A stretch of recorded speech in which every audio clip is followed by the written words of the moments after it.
just wanted to take a quick moment to show you how easy it is to fix these little spots like this. So just trying to start my torch with one hand. You just gotta go over it a little bit.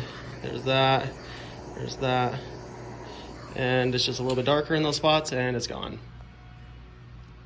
Not even gonna be able to tell. All right, so we've let it dry, and you can see on top of the flag right here, I've cut the back braces. So here's my next pro tip, and the reason I say this is because I did it one time. If you were to come up here and turn these upside down like this, and then put your back braces on, your union would be on the wrong side. I say that because I did it, and I was so mad. I turned the flag over, I put the back braces on, turned the flag over, and it was backwards. I was so angry I had to pry the back braces off and restart. And I still have that flag actually. I'll have to show you guys sometime. So what you need to do, take them and turn them completely over, like this. Turn them all over, and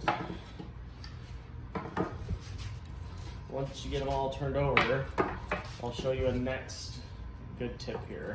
All these little things, well, this one is obviously a critical thing because you don't want your flag to be backwards, but all these little tips I'm telling you are little things that I've kind of learned after doing a whole bunch of these. So get them turned over. Now obviously your union is backwards. So what I do is you can grab a piece of wood. I'll grab one. I already have some stripes cut out because I make a lot of these.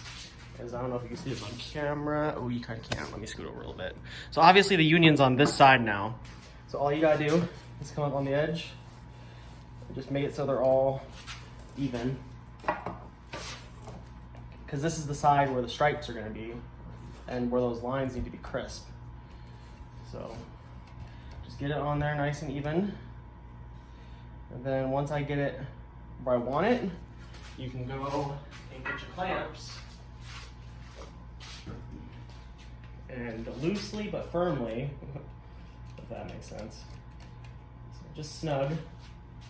You want to get each side clamped down. So kind of like that. Then what I do is my measurements.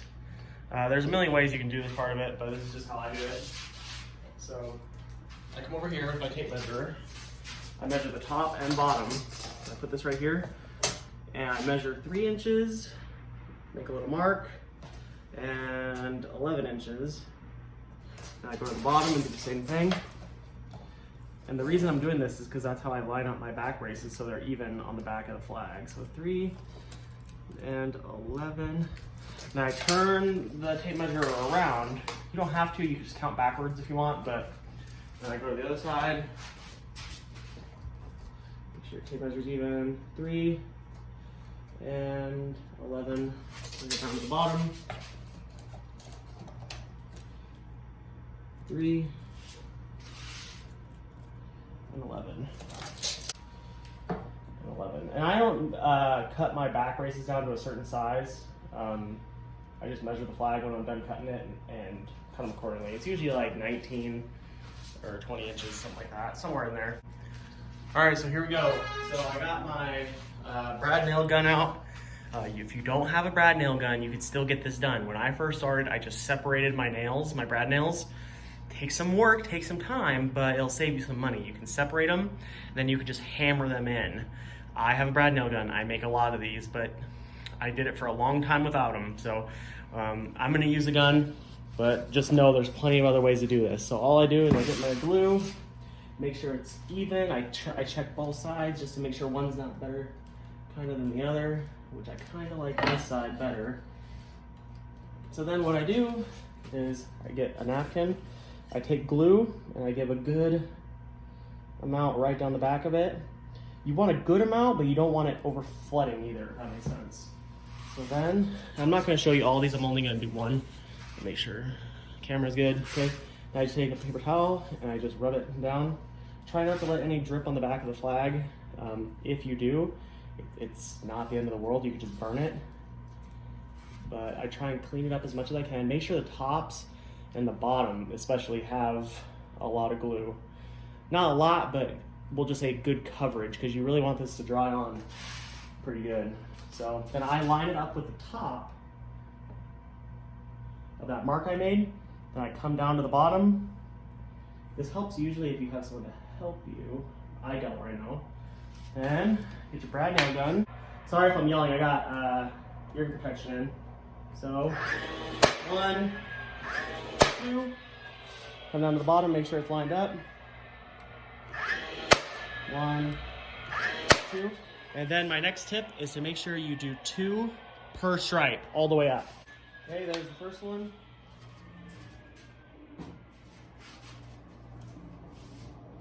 Then what I do, and this is optional, I take a piece of 2x4, set it on top, and then I just get a hammer and I hit it so it tries to get as even as possible. And of course I'm knocking a bunch of stuff out. And I am pretty happy with that. So then we'll go on to the next ones. Again, then I'll wipe off the glue. You see how a little bit's coming out like right there? I'll wipe it off all along. And then I just do the rest of the stripes, and I'll show you what it looks like when we're done. All right, so once you go ahead and get your braces glued on, you usually give them about an hour to set. It's really important that you let them sit, because if you move them around a little bit, I've noticed the edges of the brace might come up a little bit. Also, that depends in the bow of the wood. So I really try and let it sit for a good, I don't know, hour or so, and that'll make it so it's at least not soft, and be able to hold on to the back of the stripes really good. So from here, I think it's important to bust out your torch again and go ahead and give the back a really nice burn. I'm not gonna make you sit here and watch that. You can do a little bit darker or a little bit lighter, or however you'd like it to look. I'll show you how it looks when it's done. And then I do actually leave a little spot somewhere, usually in the middle, for a spot for a signature. And I'll show you what that looks like too once I'm done. All right, so I've zoomed in a little bit, because I'm gonna show you how I sign my name on all the back of these flags. I also got this idea from another video. I think it was the same guy, John builds it. I got these scorch markers. They're pretty cool. All you gotta do is come over here, sign your name like however you really want it. Let's clear a spot here. I'll do it like right here. And then I always write the date that I made them. Today would be the 7th of June and 2020. Then all you gotta do is put your marker up and go and grab a heat gun. Obviously this is just my way of doing it. You guys can use a permanent marker or any other means. So as you can see, I got my signature on there. It's in black and like that. I'm not sure why I had to use my torch again, because my heat gun wasn't quite getting hot. So I just went from a distance and heated it up, and it leaves this nice little burn finish. From there, let me just move my flag over, and I'll show you what's next. A list of all the items I use down in the bottom. So this is where we're at so far. What I do now is I get my stencil. I'll leave a link down to this below. You can also use a Cameo machine to make these. I have one of those as well. I have one that I permanently use. All I'm gonna do is get it on here. Pro tip, make sure your stars are pointing down. I've made that mistake once too, in a hurry, and there you go, you messed up the flag. All right, so here we are at my desk. This is where I do all my carving, and I got it taped on there, my union. So then all I'm gonna do is I'm gonna grab my mechanical pencil, I'm gonna trace each of the stars, and then I'll show you how we go about using the Dremel. So we're almost there. This is honestly kind of the slow part, especially when you're just starting. I'll give you a few hints and tricks to kind of make your process a little bit easier for your first time. Things that I wish I knew. So hope this helps you guys, and I'll get back to you after we trace these out. Okay, so here I have everything you're gonna need to get this carving job done.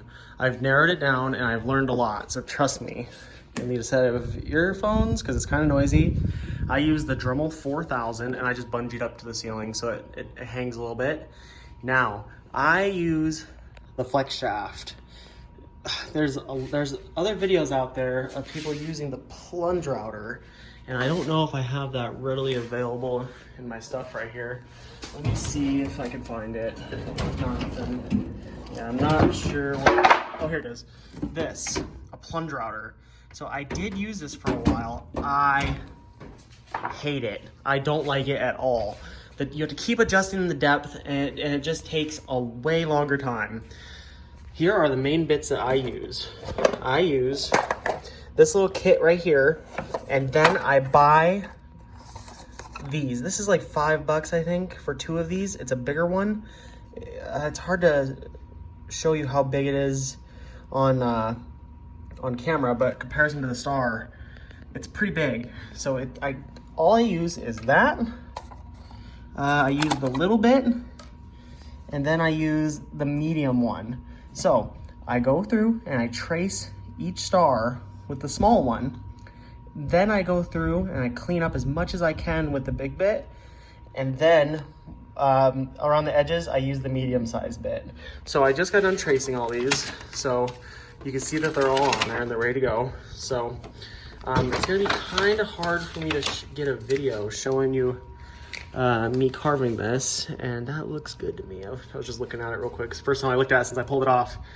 But I'll try and get set up here, and I'll try and show you how I carve out 1 star. Then I'll do the rest. All right, so I'm thinking this is the best angle I'm gonna be able to get you guys. Especially with me being right-handed. So I got my hearing protection on, make sure the camera's right, and my ears are on my hearing protection, so it's gonna be kind of hard for me to talk quiet. I'll try my best, but I got the little tiny bit on right now, and I'm just gonna outline it and show you what we do here.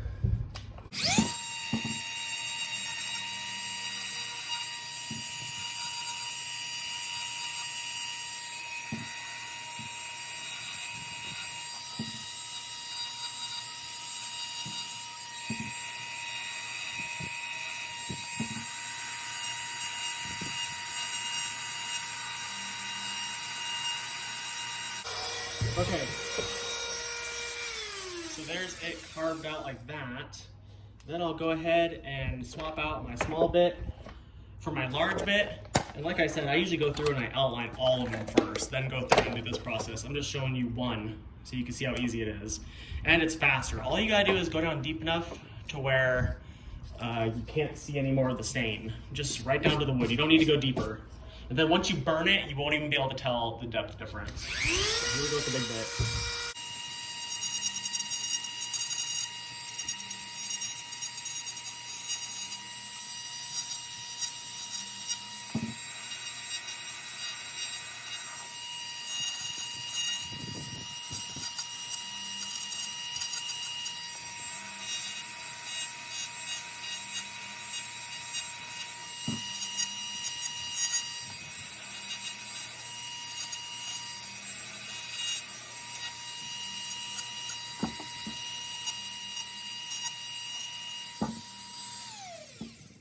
All right, so there you have it. You can see the little bits of difference in there from higher to lower, if that makes sense. But once you go through and burn it, it looks really good. So that's all it takes, guys. That's all you have to use with the flex shaft. So I'm gonna go through and I'm gonna do the rest of the stars, and I'll show you what it looks like when we're done. All right, you guys, so here you have it. I got it down to where I carved all the stars, and it's looking really good. So now I'm at the point where usually I take it out and I blow it off with like my dust blower attachment. There's my other flag I just did. And then after that, I take one of my little foam brushes and just go over it to get off any debris. It's already pretty clean. I got most of it off. And then I go through with my torch. I mean, it looks really good even without torching the stars, but I like to go through and hit it really quick on the stars. Just, it doesn't take very long. Just give them a little bit of color. And then once they get a little bit of color, you really can't see, you can't really tell that it was hand engraved. I like making the stars a little darker just so it looks a little bit more rustic. There's plenty of ways you can do the stars. You could tape and then use an X-Acto knife and cut out your stars, so that way you don't have to Dremel. Sometimes I've thought about doing that. I've also thought about taping it, cutting it out with an X-Acto knife, and using a Minwax white for the stars. I'm gonna try doing that in the future, but I really like the hand carved look to it. I think it makes it look more rustic. I mean, that's what this is. This is a rustic flag, a rustic wooden flag. So So here you have it, guys. I kind of forgot to record. I was showing what it looked like after I carved it, but now I've already gone through and I just went ahead and torched the stars a little bit, and this flag is looking absolutely incredible. All right, everybody. So I have a little bit of a confession. I had to do a quick delivery yesterday on that flag that I was making. What you see here is a different flag. It's not the one we were making in this video, but I used the same process and I did everything the same. The only thing that's different is the burns are a little bit different. This one is a little bit less of a burn. So I can't tell which one I like more. Honestly, once I make one or the other, I end up liking that one more. So here we are. This one is at the exact same stage where we left off. Has about five coats of the polyurethane, and the camera doesn't do justice. You can kind of see it when I look through, but man, this thing sure is shiny, and I love the way that makes it turn out. So in terms of the back, I actually do put like a couple coats down just to make sure that it's protected. So I add usually like a polyacrylic ultra flat, just so it has something. Let me get my stuff out for the hardware I use to hang my flag. So all I use is, I don't know exactly what they're called. You can find them at Lowe's or Home Depot. It's just these little guys. So it's like, they'll be usually like a pack of 2, I think, with these, and it has screws that come with them. So all you'll need is obviously 2 of them, and then you'll need a drill. All right, so from here, all you need is a pair of wire cutters, a pair of pliers I use, they're helpful, and then this 100-pound multi-purpose wire. So I'm gonna move this camera around so we can get a little better angle. Sorry, stuff's in my way. Okay, so I've got them screwed in, and then all I usually do is I take my wire and try and find the end here. Thread that through. This video has ended up being way longer than I thought it would be. And all I do is I measure from one end of the beam, or support rather, to the other end. That's all you'll really need. I just hold it on my finger, give it a quick cut. So all I do is thread it through, try to make sure it's even. And that's about even right there. Now all you gotta do is take this and bring it over, push this down, bring it over. This is being a little bit longer than I like, so we'll just go ahead and clean up the edges. No biggie. And this is why I like the pliers, because then you can pull it around the D-loop right here and just kind of pinch it on there, nice and hard. And then you just kind of wrap it around. You don't have to hold on to it while you pinch it. I usually do, just that's what's comfortable for me. And then pull it over here again, pinch. Sorry for my big hand in the way. And see, I just have not holding on to it. I'm not keeping a pinch. So we just kind of wrap it around. I've never had a complaint of anybody saying it falls off the wall of this stuff. It's really strong. Like I said, it's like a couple hundred pounds. And that's it. So, show you the finished product here. Again, I'm sorry this isn't the original flag, but you guys get the picture.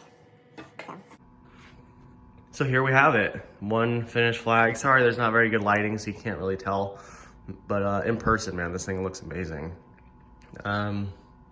Those are all my steps. This video ended up being way longer than I thought it was gonna be. I tried to be as detailed as possible. Hope you guys took away a lot of lessons and learned from some of my mistakes, and I make a whole bunch of these things, so stay tuned, and I'm sure we'll make some more of these guys soon. Hope you guys enjoyed, and like I said, we'll see. Probably switch it up into a couple of parts for this video. Please subscribe, and we'll see you guys in the next video.